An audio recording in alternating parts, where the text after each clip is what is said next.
कुछ गोपियां बैठी है, आपस में बात कर रही है। एक गोपी कहती है, अरे इस सोने का रथ किसका है? दूसरी ने कहा, तुम्हें याद नहीं? अरे वो अक्रूर इसी रथ में तो आया था कृष्ण को लेने के लिए, अब क्या लेने आया है? गोपी कहती है, कंस की हत्या हो चुकी है, उसका श्राद्ध होगा, अब तो मांस लेने आया होगा। श्राद्ध में मांस कौन परोसता है? अरे दैत्यों के श्राद्ध में मांस ही परोसा जाता है। चलो परोसा भी जाता होगा तो मांस यहां कहां मिलेगा? हम तो दूध दही माखन बेचते हैं।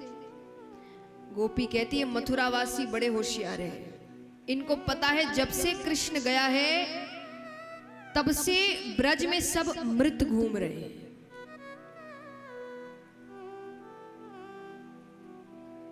और इन्होंने तो अपने स्वाद का भी ध्यान रखा है, क्योंकि जो प्रेमी होता है उसका हृदय मीठा होता है। तो एक गोपी कहती है, अच्छा तो तुम्हारा हृदय मांगेंगे तो तुम दे दोगी? वो कहती है, क्यों नहीं? अरे मामा के श्राद्ध में भांजा भी तो होगा, सब काम तो वही देख रहा होगा, वो दूर से देखकर पहचान जाएगा ये किस गोपी का हृदय है। हम उसके पास नहीं जा सकते, हमारे हृदय को ही देख ले वो कि कितनी पीड़ा हो रही है हमें। ऐसे भाव मीराबाई के थे। मीराबाई रोज भगवान के भजन करती थी और रोज भगवान आते थे सुनने। एक दिन भगवान ने सोचा थोड़ी परीक्षा लेते हैं, नहीं आए भगवान, वो गाए जाए रोए जाए, भगवान आ ही नहीं रहे। अंत में वो परेशान हो गई, वो थक गई, वो हार गई। तो एक पेड़ के नीचे बैठी थी, पेड़ पर एक कौवा बैठा था, वो बहुत आवाज कर रहा था। तो उसने कौवे से कहा, क्या कि काढ़े कलेजो मैं धरूं रे, कि काढ़े कलेजो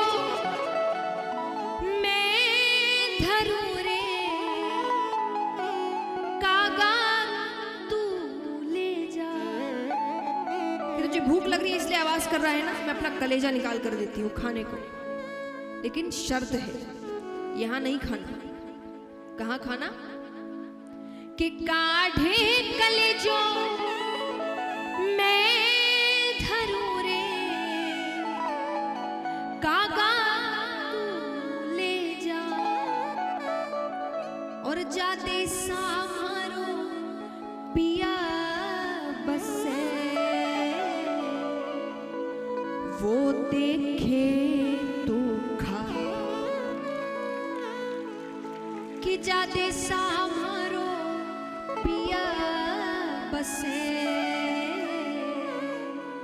वो देखे तू खा। उसके सामने खाना, उसको समझ में आना चाहिए दर्द क्या होता है, उसको मजाक लगता है ये सब। यही भाव गोपियों के हैं। अब उद्धव जी उनको दिखते हैं, उद्धव जी को बैठाती है, समझ जाती है कि कृष्ण ने भेजा है।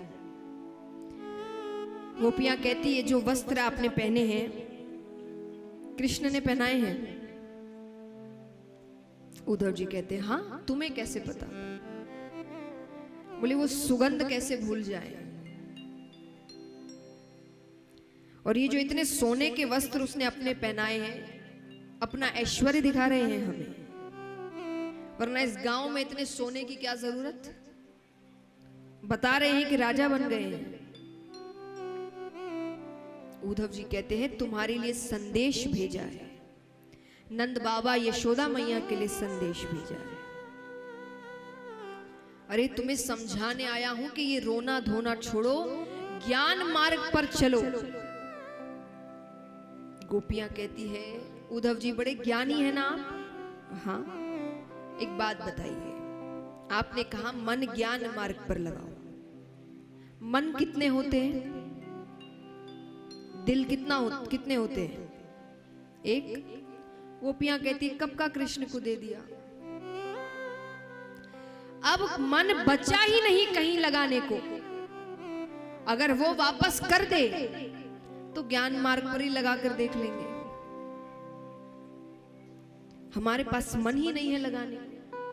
अरे उद्धव जी कहते हैं ये रोध होकर कुछ नहीं होगा, वो किसी का पुत्र नहीं है, वो परम पिता परमेश्वर है, वो भगवान है, वो एक शक्ति है, उसका कोई आकार नहीं है, उसके हाथ नहीं, उसके पैर नहीं, उसकी आंखें नहीं। गोपियां कहती आंखें नहीं तो किसकी आंखों में यशोदा मैया मोटा मोटा काजल डालती थी।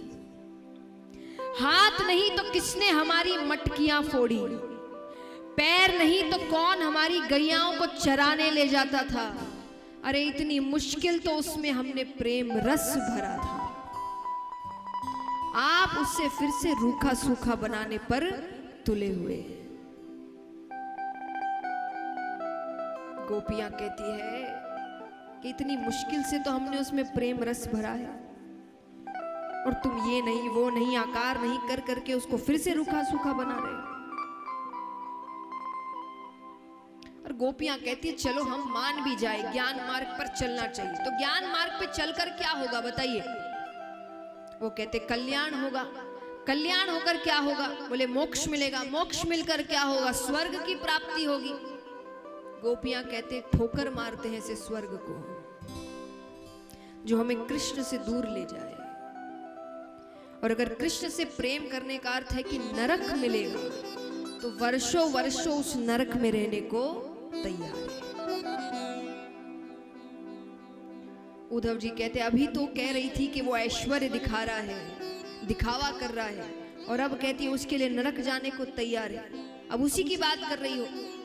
गोपियां कहती है यही तो प्रेम है। कारे को छोड़ो जा सके, पर कारे की कथा ना छोड़ी जाए। कि वो साथ नहीं है ये फिर भी सहन कर ले, पर उसकी बात करना बंद कर दे, ये हम सहन नहीं कर सकते। और हमको पता है आपको हम पागल लग रहे हैं, सबको लगते हैं, कोई हमारी बात नहीं समझता, सब पागल ही कहते हैं। लेकिन सच्चाई क्या है पता है? हमें किसी को समझाना भी नहीं, क्योंकि हमारी बात या तो हम समझते हैं या तो वो समझता है।